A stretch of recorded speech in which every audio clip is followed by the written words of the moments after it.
So, after almost 7 years of serialization, Jujutsu Kaisen has come to a close. It has been an absolute monolith of a series, and the impact that this story has had is absolutely undeniable.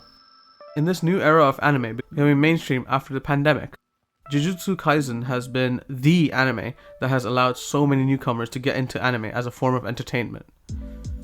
Reaching the coveted title of selling 100 million copies of the manga, it has joined Attack on Titan, My Hero Academia, and Demon Slayer in the modern anime Hall of Fame. However, with all the praise and success, I found myself extremely disappointed in this series for the last 2 years. I honestly feel like JJK is the biggest case of missed potential in the anime sphere in recent memory. While Jujutsu Kaisen delivered some of the best fights in recent memory, the story's latter developments left me with lingering frustrations. I'll cover the entire manga of JJK in this video, so please be warned for spoilers. Enjoy. Let's start with the positives. In my opinion, the Shibuya Incident arc is the absolute peak of this manga. Where we leave off in season 2 is the greatest point of the story. It was truly fantastic. The carnage of Gojo being sealed, the disaster curses running wild, and their incredible conclusions.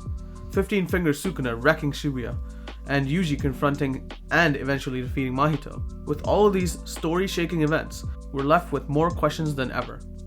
Gojo is gone, Yuji is back on death row, and the Culling games is dumped upon the characters. And the stakes couldn't be higher.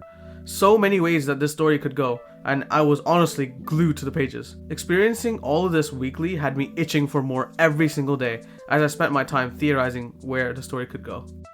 Obviously, this isn't my story. I don't get to decide where it goes, and nor do I have the right to critique a story just because it didn't fit my headcanon. But honestly, I found so many of the plot points that do show up to be absolutely baffling. Before I get into some of the negatives, which there are many of, let me just reiterate the fact that I absolutely love this story. I still very much enjoy experiencing it, and the fact that I'm making this video is proof enough that I care so much about it. I don't want to send any hate to Gege Akutami or the series. I'm just a fan who was very dissatisfied in the third act of the story. In terms of the Culling games themselves, we got some fantastic fights. Thematically, the Yuji and Yuta fights were absolutely incredible, and Hakari vs Kashimo was just an incredibly fun fight that just pushed the limits of the power system. Looking back, I really enjoyed these fights because I thought that this was literally the midpoint of the story. Little did we know, these fights were honestly just passing some time in the story before a random time skip into a final arc. Before we know it, Gojo is back out and the stage is set. He agrees to fight Sukuna on the 24th of December, around a month from when he's released in canon. Finally, we're set for one big arc to wrap up every plot point before we get into the final fight. There's so many loose ends, and so many interactions between these characters that have gone through so much without Gojo. It's been absolute hell without him. Yuji, specifically, has changed so much since Gojo got sealed, and I'm sure they would love to have a chat about this. Oh wait, time skip, and we're here. Gojo vs Sukuna. I'm sorry, what? I honestly feel like not having a time skip would have made JJK so much better. That's just my opinion, but there's so much groundwork that is absolutely left out just as time skip into the final battle, which was specifically set up around a month after when Gojo was released. So what was the point of having that? Yes, it saves time for the author if he can just flashback everything in the final arc, but narratively, it really just felt like it gave Gege the ability to just pull out any rabbit from the hat when he wanted to and when he could. And honestly, this felt like an insult to me. Jujutsu Kaisen as a series has always respected your intelligence, and that was always evident in every single panel of the story, except the final arc. And that really did piss me off, and it really made me disappointed in the story. That being said, Gojo vs Sukuna was absolutely incredible. One of the best fights of shonen period. It was written meticulously, with every facet of the story accounted for, while delivering one of the greatest week-to-week experiences in shonen. This fight pushed the envelope of the story and its power system to the absolute edge, while carefully approaching every dialogue with powerful theming and character writing.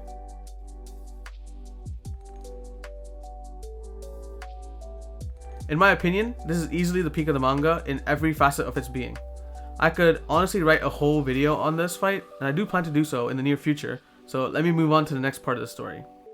What follows Gojo vs Sukuna is the final fight of the story, And honestly, this fight dragged a lot. Sukuna fighting the gauntlet was a really fun idea in theory, but in practice it felt really draining. The constant fake outs, the 5 million binding vows, ensuring whatever happened, Sukuna would not be phased or hurt, really deflated my passion for the story. And in the end, to see that every character made it out alive, including Higuruma and even Kusakabe, it just felt like all the fighting was for basically nothing. Yes, they did damage to Sukuna, but what really was the point? Yuji's 10 black flashes would have done the same amount of damage whether or not Sukuna was fresh. Let's be real. Before I get into the next part, I'd like to ask, if you are feeling generous, please do like and subscribe.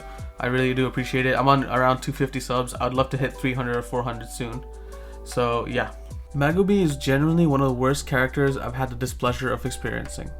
After his fight with Reggie, Megumi was said to be one of the most interesting characters in the series. There was so much on the table for him in terms of Sumiki, his own powers, and his bond with Yuji, considering he convinced Yuji to gain the will to fight and join the Culling Games in the first place to help him find Sumiki. But once Sukuna used Enchain and took over Megumi's body, he is essentially done as a character. Sukuna taking over his body was a major plot point and a huge twist, yet instead of seeing Megumi fight back or deal with the emotional trauma of losing Sumiki, he completely gives up, allowing his soul to shatter. During the final battles, even when Yuji creates multiple openings for Megumi to reclaim control, he never does. He just sits there in that dark place, weeping about his life. After all, his friends are fighting to save humanity, but he'd rather just sit there and cry in that hole that he's in. And when he does finally return after Sukuna's defeat, there's no emotional payoff. No reflection on the horrors he endured, no reckoning with the trauma, nothing. For a character with so much narrative weight and potential, Megumi's arc felt hollow and unresolved, leaving me and many other fans with the frustrating sense that he was simply reduced to a plot device rather than a fully fleshed out character. Potential man is the only way to describe this kid, and I honestly felt like I wasted time reading about him and the story. Megumi didn't even bother showing a reaction to Gojo's death. The guy just lost his sister, his mentor, and his father figure, and he just smiles at the letter that he got from Gojo. He ends the series the same way he started it, with an incomplete domain, unreached potential, and the one fight where he did something was against a guy who was literally called Register. Like, come on. He doesn't go through any significant character arc, and it felt like Gege just kind of gave up on his writing for this character, just like he did for Nobara. Nobara's return was so underwhelming because the series didn't give us the emotional weight that this moment needed. For a character who had been dead for so long, you'd expect there to be a huge shift in dynamics, some exploration of how she's been affected by her near-death experience, or at least some acknowledgement of the trauma that she endured. Instead, she acts like nothing ever happened, as if coming back from a state of death was a minor inconvenience and not a life-altering event. There's no reflection, no emotional reunion with Yuji and Megumi, or other characters. I get the fact that she was emulating the surprise element of surprising Yuji and maybe even Megumi, but it falls very flat. We knew she was going to come back. Gege never confirmed anything in the first place in terms of her death. So it was almost as if her death was irrelevant, which undercuts all the tension and tragedy built around her absence. Feels like Gege decided, okay, I've done her character, and I'll just fridge her, and I'll bring her back when I need to. And that very much felt like both the deuteragonist and the female lead were an afterthought. Speaking of wasted characters, I felt that Maki was wasted completely. The fact that Maki was so against this plan of Yuta taking Gojo's body, and we don't even see her say anything about it while it's actually in action, is insane to me. Maki says she cares about Yuta multiple times, but we don't even see any of her in the final battle. She comes in, lands a couple blows, and then gets black flashed off the screen after Sukuna says that her existence completely rejects his ideals. And guess what? We don't see her again until the fight's over. So where did she go and what was the point? This question keeps coming back to me when I read JJK because Maki's development as a character, when she kills the Zenin clan and during the Culling Games when she fights with the sumo wrestler, were generally quite great pieces of narrative development for her. But to see her play almost a very much non-existent role in the final battle felt like Gege gave up. And I think that's a common theme for all my thoughts surrounding JJK. So as we near the final part of the fight where Yuji and Sukuna finally go blow for blow, and we have Yuji demolish Sukuna with the black flashes, and by opening his domain, we find the situation to be a complete flip of the end of the Mahito fight, with a scene of I'm you with Sukuna and Yuji. And this was a fantastic idea, but executed so poorly. The interactions between Sukuna and Yuji in Yuji's domain, which we don't even have a name of, were very beautifully woven and written with deep care and love. The idea of Yuji trying to change Sukuna's self-serving personality and giving him an olive branch was very interesting, but with Sukuna telling Yuji that he understands what he's saying but chooses to reject them, I felt that we were heading to a conclusion where Yuji would lift Sukuna on a moral playing field where they could truly have a meaningful conversation. It's an excellent concept, but the conclusion ended up being extremely lackluster. Sukuna lost, and he rejects Yuji completely in his final moments. Yet, a few chapters later, he talks to Mahito in the soul space where curses lay, and decides that he agrees with Yuji because he lost. It feels like a cheap cop-out to have Sukuna change his mind off-screen. A 1,000-year-old calamity like Sukuna, accepting that his ideology was flawed after he died to a teenager who is 1 year into Jujutsu, should result in some deep introspection, and I truly felt like Sukuna deserved to resolve those feelings on screen instead of off it. Him heading north to change himself and his outlook was a decision that would have been a deeply cathartic and holistic experience for the readers if it was truly built up well. But yet here we are, and here I am, feeling absolutely nothing over this ending. The final symbolic moment of Gojo heading south and Sukuna heading north was meant to illustrate their opposing paths. Gojo, after his long journey, finally embracing his humanity, while Sukuna remains an isolated force of destruction, forever removed from the people around him. This contrast was very powerful in theory, representing the loneliness that immense power brings. Gojo's attempt to use his strength to protect others left him disconnected from his students, while Sukuna's obsession with domination left him alone in a different way. But this moment ultimately felt underdeveloped. The idea of these characters heading in opposite directions is compelling, yet the lack of emotional resolution or introspection from Sukuna and Gojo makes it feel like a missed opportunity. The ending for me lacked the catharsis we needed after such an intense journey between these two pillars of Jujutsu society. JJK made a big deal out of Sorcerer society never treating sorcerers like the people that they are, and that they were treated like commodities.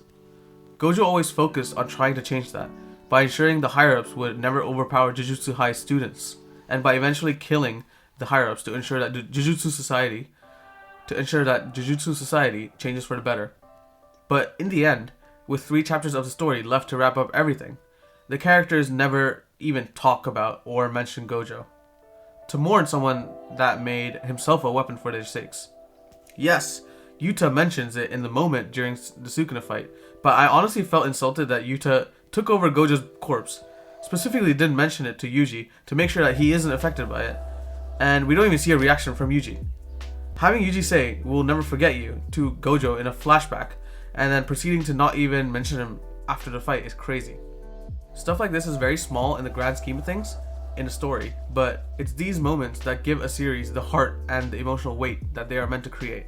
How does Yuta, someone who was meant to be the successor of Gojo, feel about failing to do anything against Sukuna and having to hop into the body of his mentor, who died 10 minutes ago, to the same foe? I guess we'll never know.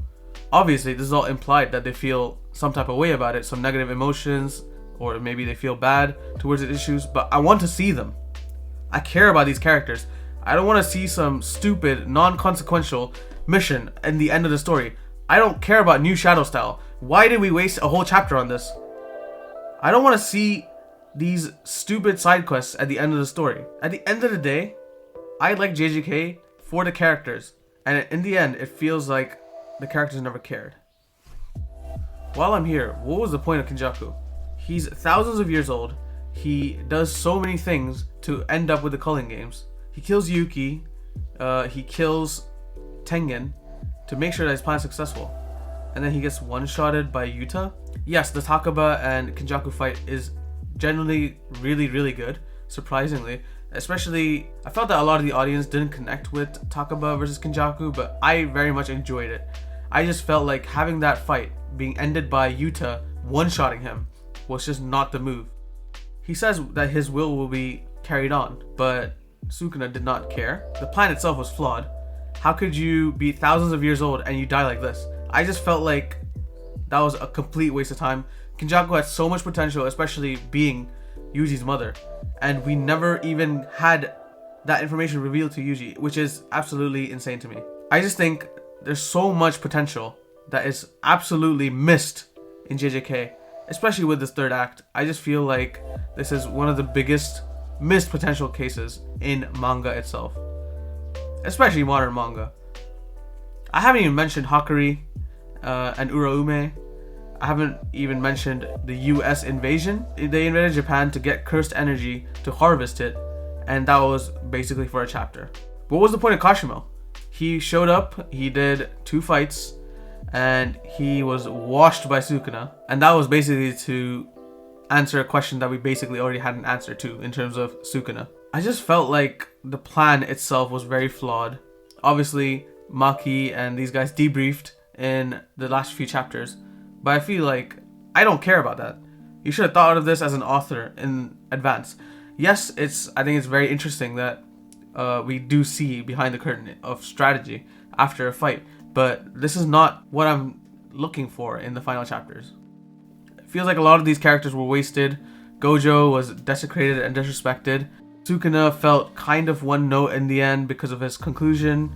Yuji, I think, is a great main character, but he just kind of got a ton of power-ups in the end, and I just felt like there was no linear progression to his power, which was a bit unsatisfying because I wanted to see Yuji progress as a character, and we kind of got it all at the end. Yes, he trained with Gojo and Yuta, so it makes sense that his potential is exponential in that sense, but I just feel like we missed out so much with that time skip. And obviously Gege Akutami, he was probably very tired, he probably just wanted to finish this, which is a shame because I feel like if Weekly Shonen Jump did allow for a better schedule, we would not see this.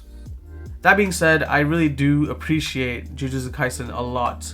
It's given me a lot of good times, and especially with Gojo versus Sukuna, especially with Shibuya Incident arc. Hidden Inventory was also an amazing arc. But yeah, I mean, I feel like I've ranted long enough. I've gone off script at this point. I'm just ranting. But yeah, I really liked JJK. I think the first and second acts of this manga were fantastic, though they felt like they were going too quickly. So I never really bothered to get attached to characters, which is a shame. But I think at the end of the day, JJK is still a phenomenon. It's still one of the best manga to come out in modern shonen. And yeah, I hope to see Gege work on something else in the future, which he is more excited for. Thank you very much. Like and subscribe. Take care and peace.